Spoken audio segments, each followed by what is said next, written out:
Happy Eid Mubarak, അതായത് ഈദ് മുബാറക് ആശംസകൾ നേരിക്കൊണ്ട് നമ്മുടെ ഈദ് മുബാറക് എന്ന് ആരംഭിച്ചുകൊണ്ടിരിക്കുന്നു. അതായത് റംസാൻ ഈദ് അല്ലെങ്കിൽ മിട്ടി ഈദ് എന്നും അറിയപ്പെടുന്ന ഈദുൽ ഫിത്തർ ലോകമെമ്പാടുമുള്ള മുസ്ലിങ്ങൾ ആഘോഷിക്കുന്ന ഇസ്ലാമിലെ ഏറ്റവും പ്രധാനപ്പെട്ട ഉത്സവങ്ങളിലൊന്നായി എന്നാണ് കണക്കാക്കുന്നത്. പുലർച്ചെ മുതൽ സൂര്യാസ്തമയം വരെ ഉപവാസ അനുഷ്ഠിക്കുന്ന വിശുദ്ധ മാസമായ റംസാനിൻ്റെ സമാപ്തിയാണ് ഇത് അടയാളപ്പെടുത്തുന്നത്. റംസാന്റെ അവസാന ദിവസത്തിന് ശേഷം ദിവസമാണ് ഇത് ആഘോഷിക്കുന്നതും അതിനാൽ അതിന് നോമ്പ് തുറക്കൽ ഉത്സവം എന്ന് വിളിക്കുന്ന ഒരു സംഭവമാണ്.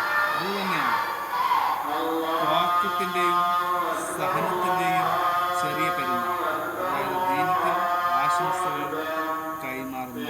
Eid ul Fitr 2026 Saudi Arabia, India എന്നിവിടങ്ങളിൽ ഫ്രിഡ്ജി അല്ലെങ്കിൽ ഇസ്ലാമിക് ചന്ദ്രന്റെ കലണ്ടറിലെ 10ാം മാസമായ ഷവ്വാൽ മാസത്തിൽ ആദ്യ 3 ദിവസങ്ങളിലായി ഈദുൽ ഫിത്തർ വരുന്നത്. റംസാനിലെ അവസാനം സൂചിപ്പിക്കുന്ന ഷവ്വാൽ മാസത്തിൽ മാസപ്പിറവി മാർച്ച് 18 ബുധനാഴ്ച വൈകുന്നേരം നിരീക്ഷിക്കാൻ സൗദി സുപ്രീം കോടതി തിങ്കളാഴ്ച ഔദ്യോഗിക പ്രസ്താവനയോടെ രാജിവെക്കുന്നതെന്നാണ് മുസ്ലിങ്ങളുടെ ആവശ്യം.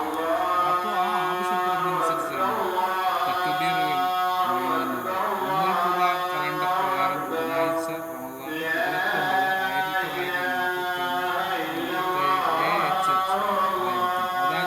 ബുധനാഴ്ച വൈകുന്നേരം ചന്ദ്രനെ കാണുകയാണെങ്കിൽ സൗദി അറേബ്യ, ഗൾഫ് രാജ്യങ്ങളിലും എന്നിവിടങ്ങളിലും 2020 മാർച്ച് 19 വ്യാഴാഴ്ച ഈദുൽ ഫിത്തർ ആരംഭിച്ചിട്ടുണ്ടാകും. ദക്ഷിണേന്ത്യ രാജ്യങ്ങളിൽ സാധാരണ ഒരു ദിവസം കഴിഞ്ഞാണ് ഈദ് ആഘോഷിക്കുന്നത്. എന്നാൽ ഇന്ത്യ, ബംഗ്ലാദേശ്, പാകിസ്ഥാൻ തുടങ്ങിയ രാജ്യങ്ങളിൽ മിക്കവാറും മാർച്ച് 19 വ്യാഴാഴ്ച വൈകുന്നേരം മാസപ്പിറവി കാണുകയും മാർച്ച് 20 വെള്ളിയാഴ്ച ഈദ് ആഘോഷിക്കുകയും ചെയ്യുന്ന ഒരു വസന്തത്തിലേക്ക് നമ്മളെത്തി. അപ്പോൾ നമുക്കെല്ലാം ഇന്ന് ഈദുൽ ഫിത്തർ എന്ന് പറയും. ഈദുൽ ഫിത്തർ 2026 ചരിത്ര പ്രാധാന്യം ആഘോഷങ്ങളാണ്. അതുകൊണ്ട് തന്നെ പ്രവാചകരുടെ മുഹമ്മദ് നബിയുടെ കാലത്താണ് ഈദുൽ ഫിത്തറിൻ്റെ ഉത്സവം എന്ന് പറയുന്ന ഈദുൽ ഫിത്തർ, ഈദുൽ അദ്ഹ എന്നീ 2 പ്രധാന ഇസ്ലാമിക അവധി ദിനങ്ങൾ അദ്ദേഹം നിലവിൽ കൊണ്ടുവന്നത്. ഇത് നിസ്കാരം എന്ന് വിളിക്കപ്പെടുന്ന അതിരാവിലെയുള്ള പ്രാർത്ഥനകളോടെയാണ് ആഘോഷങ്ങൾ ആരംഭിക്കുന്നത്. സാധാരണയായി പള്ളികളിലോ ഈദ് ഗാഹുകളിലോ ആണ് പ്രാർത്ഥനകൾ നടക്കുന്നത്. ഇതിനുശേഷം കുടുംബസംഗമം, സെവിയാർ, വെർമിസ്ലി, കീർ, ഫിർണി തുടങ്ങിയ മധുര പലഹാരങ്ങൾ ഉൾപ്പെടെയുള്ള വിഭവസമൃദ്ധമായ വിരുന്നുകളും നടക്കുന്നു. അതിനാൽ ഇതിനെ മിട്ടി ഈദ് എന്നും വിളിക്കുന്നുണ്ട്. ഇങ്ങനെ ഒരു പേരും കൂടിയുണ്ട്, മിട്ടി ഈദ്. ഈദിനെ ഞാൻ ആദ്യമായി കേൾക്കുന്നതാണ്. പെരുന്നാൾ ദിനത്തിൽ ആളുകൾ പരസ്പരം കെട്ടിപ്പിടിക്കുകയും ഈദ് മുബാറക് ആശംസകൾ നേരുകയും ചെയ്യുന്ന അത് സഹനത്തിൻ്റെയും സ്നേഹത്തിൻ്റെയും സാഹോദര്യത്തിൻ്റെയും പ്രതികരണമാണ്. കരുണയ്ക്കും അനുഗ്രഹത്തിനും നന്ദി പ്രകടിപ്പിക്കാനും ഈ ഉത്സവം കുടുംബങ്ങൾക്കും സമൂഹങ്ങൾക്കുമിടയിൽ ഐക്യസ്നേഹം, ദയ, ദാനധർമ്മം എന്നിവ വളർത്തുന്നതിനും ഈ ദിനം പ്രാധാന്യം നൽകി. ധാന്യം എന്ന് പറഞ്ഞാൽ പാവങ്ങളെ സഹായിക്കുന്ന ഒരു പെരുന്നാളും കൂടിയാണ് ഈ ഈദ് മുബാറക് എന്ന് പറയുന്നത്.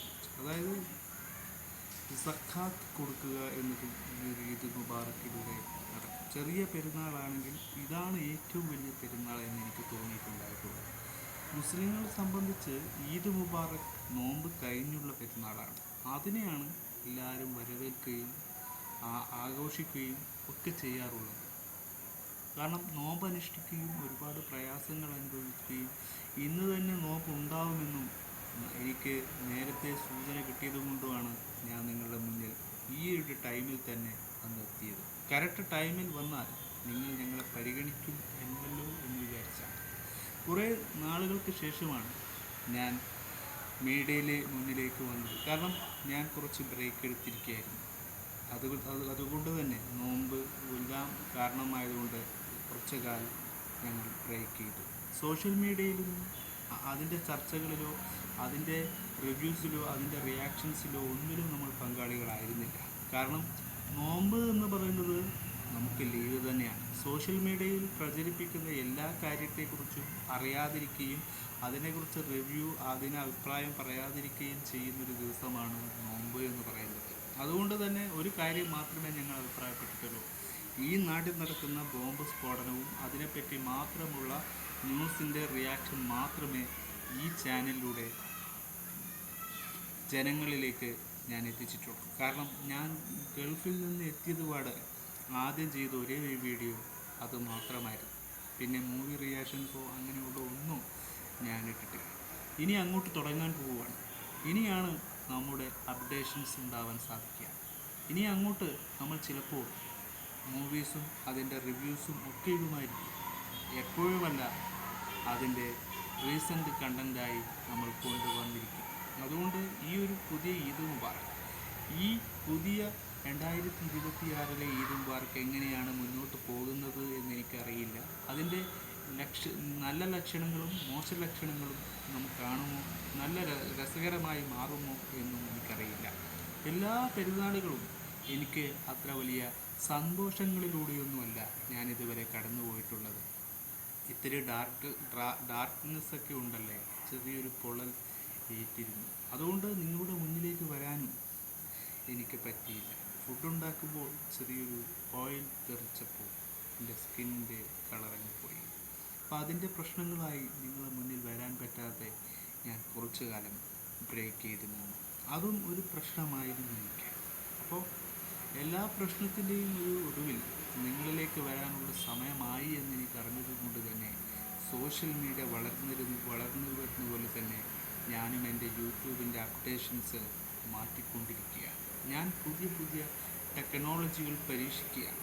പുതിയ അറിവുകൾ ഈ യൂട്യൂബിൽ നിന്ന് എനിക്ക് എങ്ങനെ വിന്നറാവാൻ പറ്റും, എങ്ങനെ നിങ്ങൾ ക്ലാരിറ്റിയോടെ നിങ്ങളുടെ മുന്നിലേക്കൊരു നല്ലൊരു അപ്രിഷിയേഷനുമായി നിങ്ങളുടെ മുന്നിൽ നിങ്ങൾക്ക് വസന്തമാകാൻ എന്നെക്കൊണ്ട് എങ്ങനെ പറ്റും, നിങ്ങൾക്കൊരു മോട്ടിവേഷൻസ് ആകാൻ എന്നെക്കൊണ്ട് എന്ത് പറ്റും. ആ ഒരു തോന്നലാണ്, ആ ഒരു ടോപ്പിക്, ആ ഒരു ടെക്നോളജി, ആ ഒരു തോട്ട് എൻ്റെ മനസ്സിൽ എന്നും ഉണ്ടാവാറുണ്ട്. അതുകൊണ്ട് തന്നെയാണ് ഈ ഒരു നിരീക്ഷണത്തിൽ തന്നെ ഞാനിങ്ങനെ നിൽക്കുന്നത്. ലോകമെമ്പാടും പെരുന്നാൾ ആഘോഷിക്കുക. ഈ ചെറിയ പെരുന്നാൾ ആഘോഷങ്ങൾക്ക് വലിയൊരു വസന്തം ഈ ഇരുട്ടിൽ തന്നെയാണ് നിങ്ങളോട് സംസാരിക്കുന്നത്. വെളിച്ചത്തിൽ പറയുമ്പോൾ അതിൻ്റെ ഒരു പ്രസരിപ്പ് വേറെയാണ്. കാരണം പെരുന്നാളിൻ്റെ തലേ രാത്രി തന്നെ നിങ്ങളുടെ മുന്നിൽ വന്ന് പറയുന്ന ആ ത്രില്ല് എനിക്ക് മറ്റ് ദിവസങ്ങളിൽ കിട്ടില്ല. നാളെ പെരുന്നാളായാൽ നമുക്കതിന് സമയം കിട്ടിയെന്ന് വരില്ല. അപ്പോൾ നമ്മൾ അഭിപ്രായങ്ങളും നമ്മുടെ പ്രേക്ഷകരുമായുള്ള ആ ഒരു ഇൻട്രാക്ഷൻസ് ഇല്ലാതാവുകയും ചെയ്യാൻ പാടില്ല. കുറേ നാളുകൾ ആയതുകൊണ്ട് ആ ഇൻട്രൊഡക്ഷൻസ് നമ്മൾ തൊഴിൽ പീടികയിൽ എന്ന് പറയുന്ന ഈ ചാനലിന് ഇല്ലാതായിട്ടുണ്ട്. അത് എന്തുകൊണ്ട് എന്ന് പറഞ്ഞാൽ എനിക്കിതിനെ ഈ ചാനൽ മുന്നോട്ട് കൊണ്ടുപോകണമെന്നത് എൻ്റെ ഒരു സമാധാനമുള്ള ഒരു ചാനലാണ്. ഇതിൽ എനിക്ക് മോശ അഭിപ്രായങ്ങളൊന്നും ഇല്ലാത്തൊരു ചാനലായതുകൊണ്ട് ഇതിൽ തന്നെ സക്സസ് ആകണമെന്ന് എനിക്കൊരു ആഗ്രഹമുള്ളത് കൊണ്ടതാണ്. നിങ്ങൾ സബ്സ്ക്രൈബ് ചെയ്യുക, നിങ്ങൾ ലൈക്ക് ചെയ്യുക. നാളെ ചെറിയ പെരുന്നാളാണ്. നാളെ ത്യാഗത്തിൻ്റെയും സ്വക്കാത്തിൻ്റെയും ദാനത്തിൻ്റെയും പെരുന്നാളാണ്. നിങ്ങൾ സ്റ്റാറ്റസ് ഇട്ടും നിങ്ങൾ കുടുംബാംഗങ്ങളെ സന്ദർശിച്ചും നിങ്ങൾ മുസാഫത്ത് ചെയ്തും ഒക്കെ സന്തോഷിക്കുക. സമാധാനത്തുള്ള സമൃദ്ധിയുള്ള നല്ലൊരു പെരുന്നാളാഘോഷങ്ങൾ എല്ലാവരും ചെയ്യുക. എല്ലാ മതക്കാരും എല്ലാവരും ഒരുപോലെ എന്ന് വിചാരിക്കുന്ന വ്യക്തിത്വത്തിലുടമയാണ്. അതായത് ഒരു ജാതി, ഒരു മതം, ഒരു ദൈവം എന്ന് തന്നെയാണ് ഞാൻ വിശ്വസിക്കുന്നത്. ആ വിശ്വാസത്തിൽ തന്നെ ജാതി മതഭേദമില്ലാതെ എല്ലാവർക്കും ആഘോഷിക്കാൻ തന്നെയാണ് പെരുന്നാൾ എന്ന് പറയുന്ന ഒരു സംസ്കാരം നമ്മളെ കൊണ്ടെത്തിച്ചത്. അതുകൊണ്ട് എല്ലാവരും ആഘോഷിക്കുക, എല്ലാവരും ഇതിൽ പങ്കാളിയാവുക എന്ന് മാത്രം പറയാനല്ലാതെ എനിക്ക് ഈ വൈകിയ വേളയിൽ പറയാനൊന്നുമില്ല. ഇനി അങ്ങോട്ട് ജനങ്ങൾ തിരക്കിലായിരിക്കും. പ്രേക്ഷകരായ നിങ്ങളും തിരക്കിലായിരിക്കും. ഈദിൻ്റെ ഓട്ടത്തിലും ഈദിൻ്റെ യാത്രകളിലും ചെലവഴിക്കേണ്ട നിമിഷങ്ങളെ കുറിച്ചുള്ള ആലോചനകളും ചിന്തകളിലുമായി നിങ്ങൾ ഒരുപാട് ബിസിയായിരിക്കും. അപ്പോൾ ഞാനിവിടെ തന്നെ ഉണ്ടാവും, ഞാൻ എവിടെയും പോകുന്നില്ല. Sign off, bye four.